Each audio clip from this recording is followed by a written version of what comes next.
και φίλοι της εκπομπής Υγεία Support, καλώς ήρθατε. Όπως κάθε εβδομάδα, έτσι εδώ και σήμερα, στο γνωστό μας ραντεβού, τι άλλο να κάνουμε Υγεία Support. Είμαι η Ιωάννα Λάκα και σας καλωσορίζω κάθε Τετάρτη, παρέα με πολλούς καταξιωμένους επιστήμονες, να κάνουμε μαζί Υγεία Support. Να σας εξηγήσω όμως, το Υγεία Support είναι μια ιδέα, υποστηρίζουμε τους γιατρούς που είναι κοντά μας κάθε Τετάρτη, εφόσον εσείς βέβαια συνεχίσετε και στέλνετε τα μηνύματά σας, απαντούν στα δικά σας ερωτήματα, οπότε κάθε Τετάρτη σας θέλω εδώ να κάνουμε όλοι μαζί Υγεία Support. Σήμερα έχω καλέσει τον γνωστό χειρουργό με ευτήρα γυναικολόγο, Γεώργιο Παπαδημητρίου, για ένα ιδιαίτερο επεισόδιο. Κύριε Παπαδημητρίου, καλώς ήρθατε. Καλώς σας βρήκα. Στην παρέα του Υγεία Support. Ευχαριστούμε πάρα πολύ. Εγώ ευχαριστώ για την τιμή που μου κάνετε. Που είστε κοντά μας. Εγώ ευχαριστώ. Και βέβαια, γιατί έχετε έρθει σε πάρα πολλές εκπομπές για να μας βοηθήσετε με την επιστημονική σας άποψη, σήμερα ένα ιδιαίτερο θέμα που έχουν έρθει πολλά μηνύματα είναι ο γυναικολογικός καρκίνος. Οι απόψεις, να σας πω την αλήθεια, δίστανται. Αντιμετωπίζετε, πώς γίνεται η ίαση.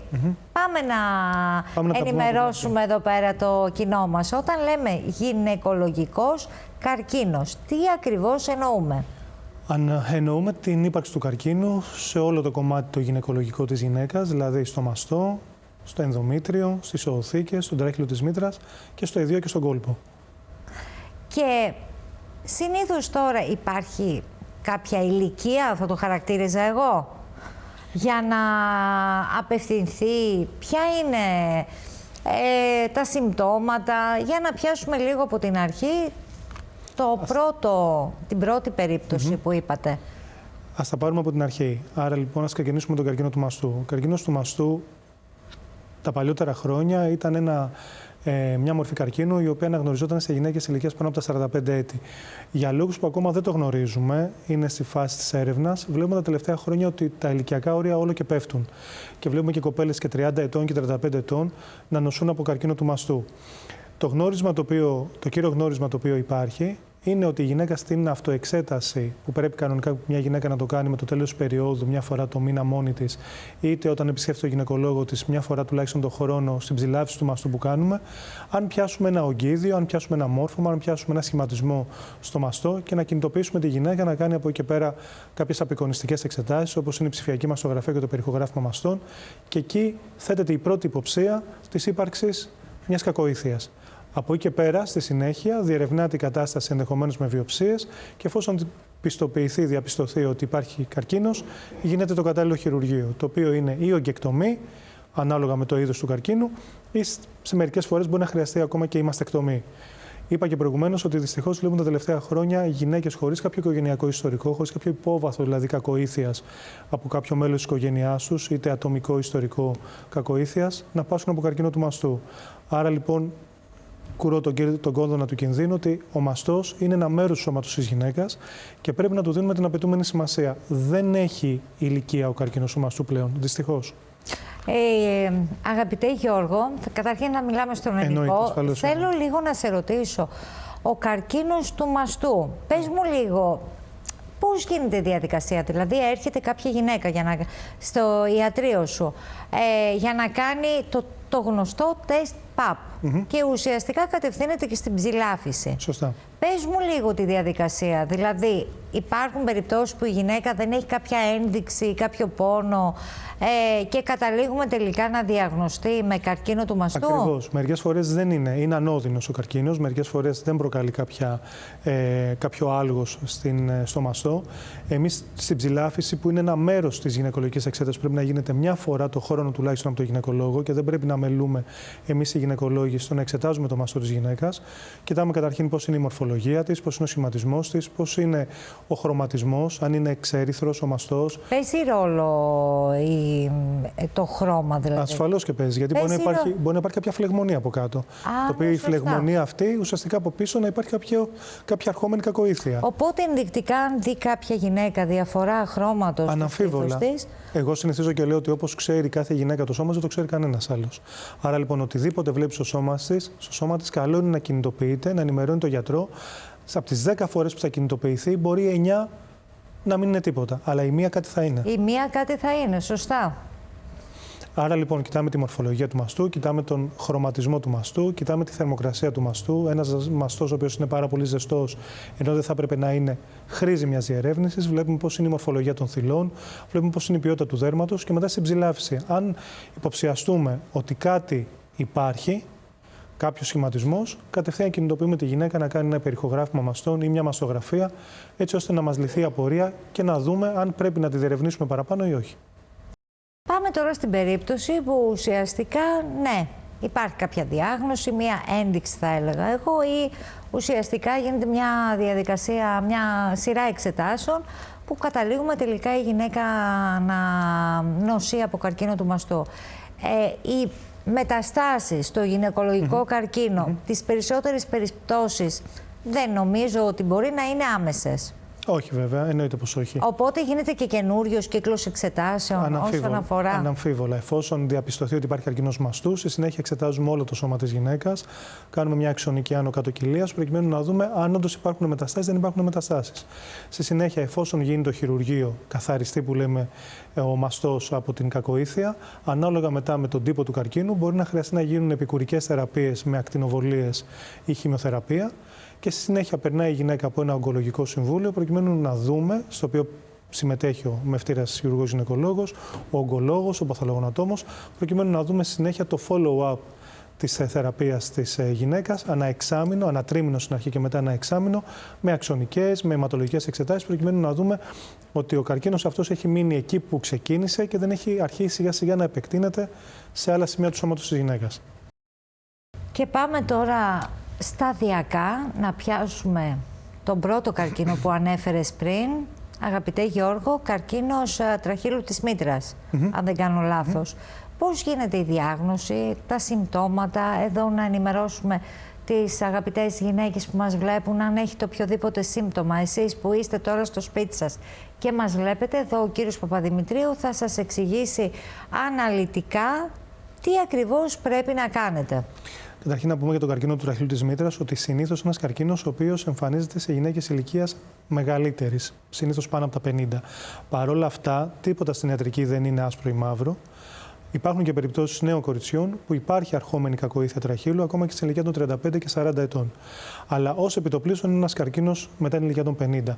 Αυτό το οποίο ουσιαστικά το κύριο γνώρισμα, το κύριο σύμπτωμα το οποίο κάνει ο καρκίνος του τραχύλου της μήτρας είναι κατά τη διάρκεια της γυναικολογικής εξέτασης, εφόσον που βλέπουμε πώς είναι η μορφολογία του καρκίνου της μήτρας, βλέπουμε έναν τράχυλο ο οποίος είναι αιμορραγικός, είναι εύθρυπτος, δηλαδή σπάει πάρα πολύ εύκολα, είναι δύσμορφος.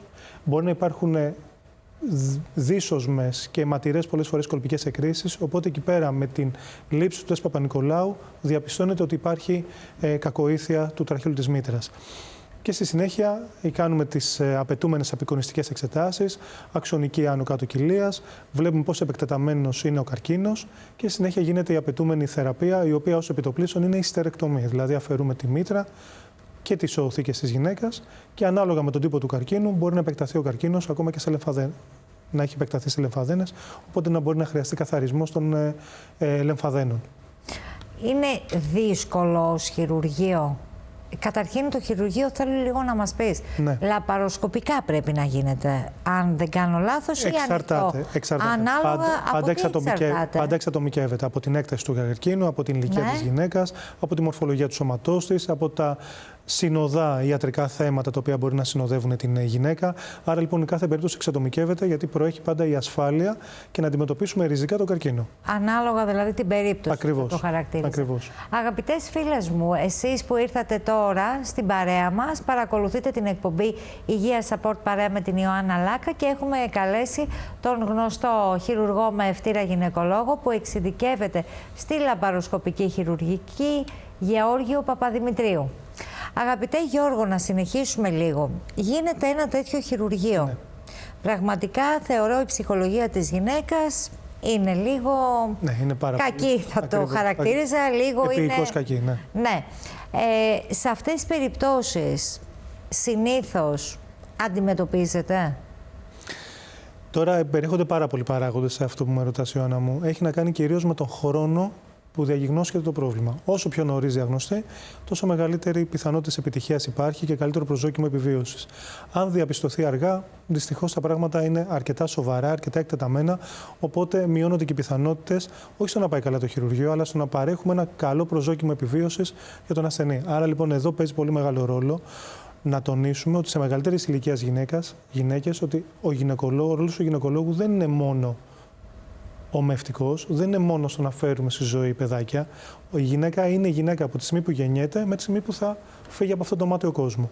Άρα λοιπόν η γυναίκα δεν είναι μόνο οι μαμάδες, δεν είναι μόνο όταν φέρνουμε στον κόσμο παιδιά. Η γυναίκα είμαστε πάντα. Άρα λοιπόν πρέπει να εξεταζόμαστε, πρέπει να πηγαίνουμε μια φορά το χρόνο στο γυναικολόγο, έτσι ώστε να προλάβουμε τυχόν δυσάρεστες καταστάσεις. Και είναι και σημαντικό αυτό, γιατί θεωρώ ότι πρέπει να γίνει μήνυμα ζωής. Ακριβώς. Αγαπητές μου, εγώ αυτό που λέγαμε και σε μια άλλη εκπομπή εδώ με τον κύριο Παπαδημητρίου, λέγαμε το εξής απλό. Τη μέρα του γενεθλίου σας, κάντε το καλύτερο δώρο σε εσάς, ένα τεστ ΠΑΠ. Ακριβώς. Ο κύριος Παπαδημητρίου βρίσκεται στον Πειραιά και στα Μέγαρα. Μπορείτε να απευθυνθείτε στον κύριο Παπαδημητρίου. Κάντε ένα ωραίο δώρο, ένα τεστ ΠΑΠ για τα γενέθλιά σας. Πολύ ωραία. Γιώργο μου, θέλω λίγο να μου πεις τώρα την επόμενη μορφή καρκίνου. Πάμε στον καρκίνο του ενδομητρίου. Είναι ο νούμερο 1 καρκίνος που μπορεί να προσβάλλει μια γυναίκα μετά τον καρκίνο του μαστού, πλέον στην εποχή μας. Καρκίνος ενδομητρίου. Καρκίνος ενδομητρίου ή αλλιώς καρκίνος της μήτρας που λέμε. Κανονικά λέγεται καρκίνος ενδομητρίου. Αυτός αφορά κυρίως γυναίκες μεγαλύτερης ηλικίας, κυρίως γυναίκες οι οποίες είναι κοντά στην εμεινόπαυση, δηλαδή ότι έχει τελειώσει η περίοδός τους. Υπάρχουν διάφοροι προοδευτικοί παράγοντες οι οποίοι επιταχύνουν ή αυξάνουν την πιθανότητα στο να υπάρχει αυτός ο καρκίνος, όπως είναι η παχυσαρκία. Παχυσαρκία, η παχυσαρκία ακριβώς, είναι ο διαβήτης τύπου 2, είναι το οικογενειακό υπόβαθρο, δηλαδή το γενετικό υπόβαθρο της γυναίκας, είναι οι ορμονικές διαταραχές, δηλαδή η αύξηση της επήρας των ιστρογόνων χωρίς να υπάρχει η αντιρροπιστική δράση της προγεστερόνης. Αυτό αυξάνει την πιθανότητα στο να υπάρξει κάποια στιγμή ο καρκίνος ενδομητρίου. Και εδώ έχει πολύ μεγάλη σημασία ότι οι γυναίκες οι οποίες είναι μηνοπαυσιακές πρέπει να εξετάζονται, πρέπει να κάνουν το τεστ Παπα-Νικολάου, πρέπει να κάνουν το ενδοκολπικό υπερηχογράφημα. Γιατί αν δούμε ένα πεπαχισμένο ενδομήτριο, δηλαδή ένα ενδομήτριο πάνω από το προβλεπόμενο όριο, τότε μας χτυπάνε καμπανάκια και πρέπει να κινητοποιηθούμε, να γίνει διαγνωστική ιστεροσκόπηση και απόξεση, προκειμένου να δούμε γιατί το ενδομήτριο αυτό μεγαλώνει, γιατί παχαίνει. Άρα λοιπόν να δούμε αν υπάρχουν καρκινικά κύτταρα στη μήτρα, έτσι ώστε να προλάβουμε τυχόν δυσάρεστες καταστάσεις. Να σου πω την αλήθεια, αυτό μου έχει κάνει ιδιαίτερη εντύπωση. Δηλαδή, οι γυναίκες που είναι σε φάση εμεινόπαυσης ή και που βρίσκονται σε εμεινόπαυση, πέρα από το τεστ ΠΑΠ, τι άλλο μπορούν να κάνουν, πώς το είπες, ενδοκολπικό υπερηχογράφημα, για να δούμε την ποιότητα και την μορφολογία των έσω γεννητικών οργάνων, δηλαδή της μήτρας και των οθικών, και σίγουρα ψηλάφιση του μαστού, γιατί είπαμε ο καρκίνος του μαστού δεν έχει ηλικία. Ο ενδοκολπικός υπέρηχος που αναφέρθηκες είναι απαραίτητος? Απαραίτητος. Είναι απαραίτητος. Απαραίτητος. Δεν μας σώζει το τεστ Παπα-Νικολάου για τον καρκίνο του ενδομητρίου. Το τεστ Παπα-Νικολάου έχει να κάνει με τον τράχυλο της μήτρας. Ο καρκίνος ενδομητρίου αφορά το εσωτερικό της μήτρας. Εκεί που μας βοηθάει πάρα πολύ το ενδοκολπικό υπερηχογράφημα. Οπότε μαζί με το τεστ ΠΑΠ, αγαπητές φίλες μου, θα πρέπει να κάνετε και τη συγκεκριμένη εξέταση. Και πες μου λίγο, σε αυτή τη φάση που μία γυναίκα ανακαλύπτει ότι πράγματι έχει καρκίνο της μήτρας, η διαδικασία είναι κάτι αντίστοιχο που αναφέρθηκε στην αρχή? Είναι κάτι αντίστοιχο όπως και στους άλλους καρκίνους. Δηλαδή, γίνεται ένας πλήρης απεικονιστικός έλεγχος, προκειμένου να δούμε αν έχει επεκταθεί ο καρκίνος σε άλλα σημεία του σώματος, τα οποία δεν μπορούν να φανούν με ένα υπερηχογράφημα. Γίνεται ο απαιτούμενος αιματολογικός έλεγχος. Περνάει η γυναίκα από ογκολογικό συμβούλιο και ουσιαστικά έτσι καθορίζεται η στρατηγική του χειρουργείου. Μέχρι πού θα φτάσεις, πού θα το τελειώσεις και στη συνέχεια, ανάλογα με τα αποτελέσματα της βιοψίας, γιατί πάντα υπάρχει βιοψία, αυτό το οποίο αφαιρείς το δίνουμε στον παθολογονατόμο, το αναλύει και μας λέει πόσο εκτεταμένος ήταν ο καρκίνος. Βλέπουμε αν το χειρουργείο ήταν το τελειωτικό ή μπορεί να χρειαστούν επικουρικές θεραπείες, όπως είναι η χημειοθεραπεία και η ακτινοθεραπεία. Να σε ρωτήσω, η χημειοθεραπεία σε αυτές τις περιπτώσεις τι ρόλο παίζει? Η χημειοθεραπεία ουσιαστικά είναι ένα συνοδευτικό θεραπευτικό σχήμα, το οποίο ουσιαστικά τι κάνει? Καθαρίζει περιοχές οι οποίες έχουν επιμολυνθεί με εισαγωγικά από καρκινικά κύτταρα, τα οποία δεν μπορούν να αφαιρεθούν με το χειρουργείο. Άρα λοιπόν ουσιαστικά είναι ένα βοηθητικό σχήμα. Ένα βοηθητικό σχήμα, έτσι ώστε να μπορέσει να καθαρίσει όσο καλύτερα μπορεί στην περιοχή, την πάσχουσα περιοχή. Δεν γίνεται χημειοθεραπεία σε όλες τις περιπτώσεις. Εξατομικεύεται ανάλογα με τον τύπο του καρκίνου και πόσο εκτεταμένη ήταν η βλάβη. Τις περισσότερες περιπτώσεις μετά από ένα χειρουργείο, μία γυναίκα για να επανέλθει στην καθημερινότητά της, πόσο καιρό χρειάζεται? Αυτό έχει να κάνει κυρίως με το είδος του χειρουργείου που έγινε, πόσο εκτεταμένο ήταν, συνοδευτικές θεραπείες που πρέπει να ακολουθήσει, γιατί οι χημειοθεραπευτικά αυτά σχήματα και τα ακτινοθεραπευτικά δεν είναι υπόθεση μιας εβδομάδας, μπορούν να κρατήσουν και μήνες, 1 και 2 μήνες. Άρα λοιπόν, όταν τελειώσει από όλη αυτή τη σειρά, θέλει το χρόνο, κυρίως ψυχολογικά, γιατί το σωματικά κάποια στιγμή πουλώνει το σώμα της πληγές του. Κυρίως είναι το ψυχολογικό κομμάτι, γιατί η γυναίκα περνάει σε ένα σοκ. Εννοείται ότι όταν ακούμε τη λέξη καρκίνο, παγώνουμε. Και είναι και φυσιολογικό, δεν είναι εύκολη. Δεν είναι εύκολη ιστορία, ακριβώς. Είναι πάρα πολύ δύσκολη. Γιατί ξέρεις, οι περισσότεροι το έχουν συνδυάσει καρκίνος, θάνατος. Ακριβώς. Και το κακό ξέρεις ποιο είναι σε αυτές τις περιπτώσεις, ότι ακούμε κάποιο περιστατικό και λέμε δεν θα συμβεί σε εμάς. Οπότε αυτό είναι ο μεγάλος μύθος. Εντάξει, θα πάω να κάνω τεστ ΠΑΠ, το ξέχασα. Και κάποια στιγμή χτυπάει την πόρτα. Ακριβώς, όπως θα λες. Δεν έχουμε υπογράψει συμβόλαιο το να είμαστε υγιείς ποτέ. Ναι. Είναι το σοκ που παθαίνουν πάρα πολλές γυναίκες. Ποια άλλη μορφή καρκίνου έχουμε να ενημερώσουμε εδώ τον κόσμο? Υπάρχει τελώς ο καρκίνος του εδείου και του κόλπου, ο οποίος είναι λιγάκι πιο εξεζητημένος.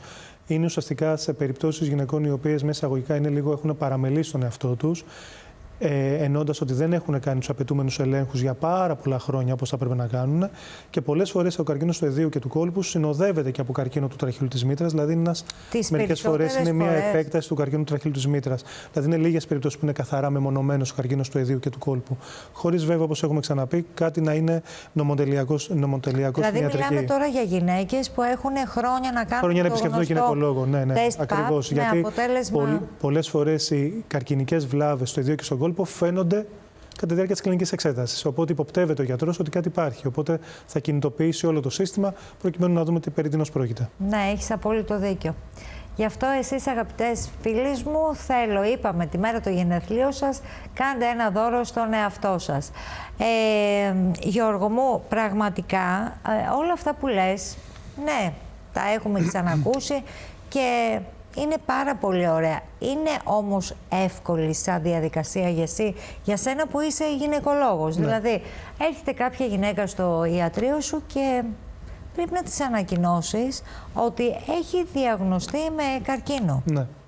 Σε αυτές τις περιπτώσεις πώς γίνεται η διαδικασία και πώς αντιμετωπίζετε από θέμα, γιατί θεωρώ ότι καλείσαι τώρα και ψυχολογικά να τη στηρίξεις. Ο ρόλος μας δεν είναι στιγνά ιατρικός, θεραπευτικός. Το ψυχολογικό κομμάτι σε αυτές τις περιπτώσεις, εγώ πιστεύω ότι είναι το 50% της ίασης. Το 50%.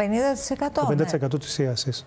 Σε οποιοδήποτε θέμα ιατρικό παίζει ρόλο η ψυχολογία, αλλά ειδικά στο συγκεκριμένο κομμάτι, το οποίο ο άλλος φοβάται για τη ζωή του την ίδια, το ψυχολογικό κομμάτι παίζει πολύ μεγάλο ρόλο. Άρα λοιπόν ο ρόλος του γιατρού είναι και ρόλος του ψυχολόγου. Πάντα ενημερώνουμε ένα ακόμα μέλος της οικογένειας, το σύζυγο, ή αν δεν υπάρχει σύζυγος, ένα από τα παιδιά, προκειμένου να τα ακούσουν 2 άνθρωποι.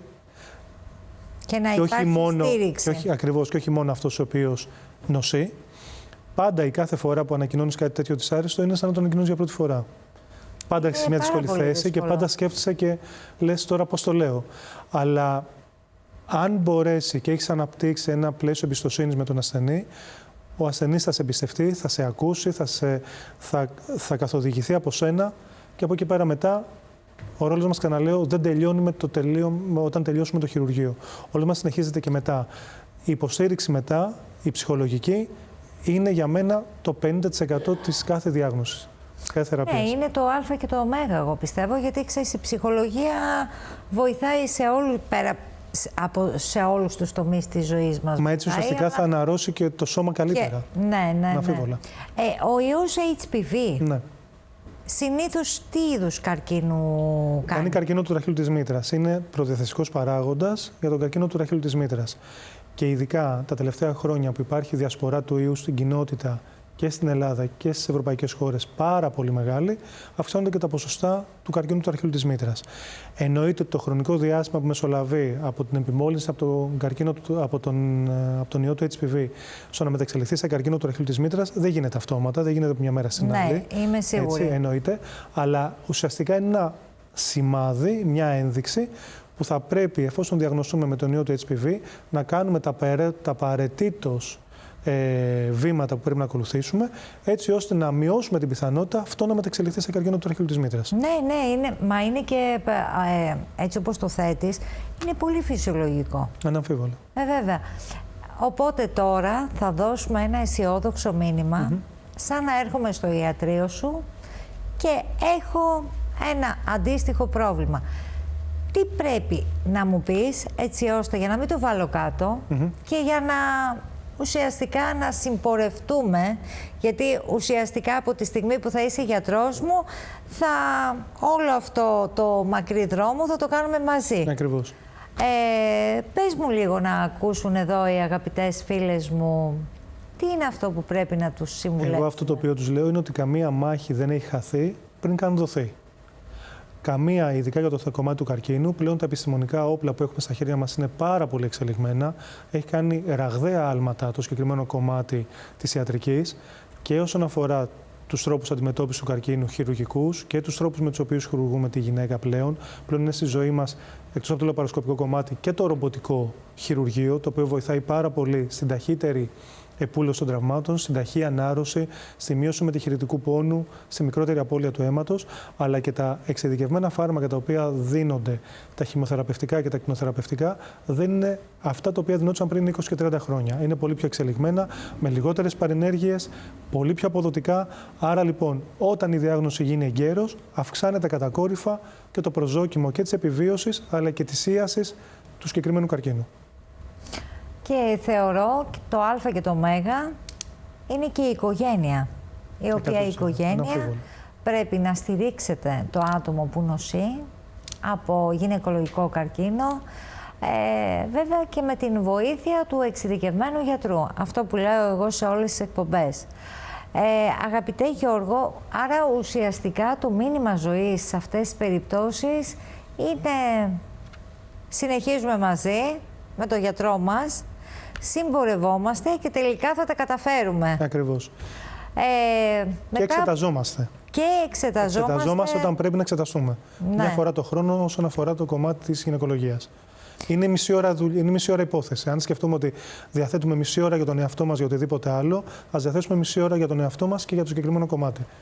Και είναι σημαντικό γιατί, ναι, η πρόληψη είναι αυτό που λένε όλοι, σώζει ζωές, αλλά αν δεν έχεις και τον εξειδικευμένο γιατρό να σε κατευθύνει, γιατί όλες ακούμε ότι ναι, κάντε ένα τεστ ΠΑΠ, αλλά θα πρέπει να έχουμε τα αυτιά μας ανοιχτά. Σίγουρα. Αυτό που είπες πριν, δηλαδή, ότι για το στήθος, πολύ απλά, εγώ δεν ήξερα ότι όταν αλλάζει το χρώμα, πρέπει άμεσα, αγαπητές φίλες μου, να απευθυνθείτε στο γυναικολόγο σας για να δείτε ότι κάτι δεν πάει καλά. Πες μου λίγο, μετά από τις περισσότερες περιπτώσεις που έχουν έρθει στο ιατρείο σου, τα ποσοστά που έχεις αντιμετωπίσει είναι πάρα πολλά, θεωρώ. Βλέπεις ότι υπάρχει ίαση, βλέπεις ότι υπάρχει πορεία εξέλιξης στο κομμάτι ναι, να το προλάβω, ναι, σώθηκα σε εισαγωγικά. Ειδικά για τον καρκίνο του μαστού, είναι ένας καρκίνος ο οποίος έχει το καλό μέσα εισαγωγικά ότι αν τον προλάβεις νωρίς, σχεδόν μετά τον ξεχνάς. Με την έννοια ότι εφόσον κάνεις μετά τους απαιτούμενους ελέγχους που πρέπει να γίνονται σε τακτική βάση, στη συνέχεια για πάρα πολλά χρόνια δεν θα ξαναπασχολεί το συγκεκριμένο θέμα. Και υπάρχουν γυναίκες που έχουν χειρουργηθεί για καρκίνο του μαστού 20 και 30 χρόνια πριν και συνεχίζουν τη ζωή τους κανονικά. Άρα λοιπόν το μυστικό πάντα σε κάθε μορφή καρκίνου, είτε είναι γυναικολογικός είτε δεν είναι γυναικολογικός, είναι η έγκαιρη διάγνωση. Αν διαγνωστεί εγκαίρος, στη συνέχεια όλες οι πιθανότητες είναι υπέρ μας. Αυτό πρέπει να, εν κατακλείδη, αυτό θα πρέπει να είναι το επιστέγασμα της συνομιλίας μας. Γι' αυτό και πρέπει να κάνετε προληπτικό έλεγχο, είτε στο στήθος, είτε γυναικολογικά. Αυτό θεωρώ ότι πέρα από την πρόληψη, απευθύνεστε και στο σωστό γιατρό και παίρνετε στη σωστή κατεύθυνση. Έτσι θα το χαρακτήριζα εγώ. Ακριβώς. Πάρα πολύ ωραία. Πριν σε αποχαιρετήσω, ένα μεγάλο ευχαριστώ. Εγώ σε ευχαριστώ για όλα. Και ο κύριος Παπαδημητρίου θα ξαναείνε εδώ κοντά μας. Έχουμε πολλά να πούμε και με πάρα πολλά νέα επεισόδια. Γιατί η πρόληψη, αυτό που λέγαμε, σώζει ζωές και ο γυναικολογικός καρκίνος αντιμετωπίζεται. Και αγαπητέ Γιώργο μου, και πάλι σε ευχαριστώ πάρα πολύ. Ευχαριστώ για τη φιλοξενία. Να είσαι καλά. Αγαπητές φίλες μου και φίλοι, σας θέλω εδώ, εμείς συνεχίζουμε να κάνουμε την πολύ ωραία εκπομπή μας, Υγεία Support, με την Ιωάννα Λάκα. Σας αποχαιρετώ, σας εύχομαι ένα ωραίο βράδυ και την άλλη Τετάρτη, εδώ μην ξεχνάτε να είστε στην παρέα του Υγεία Support, παρέα με πολλούς καταξιωμένους επιστήμονες. Γεια σας!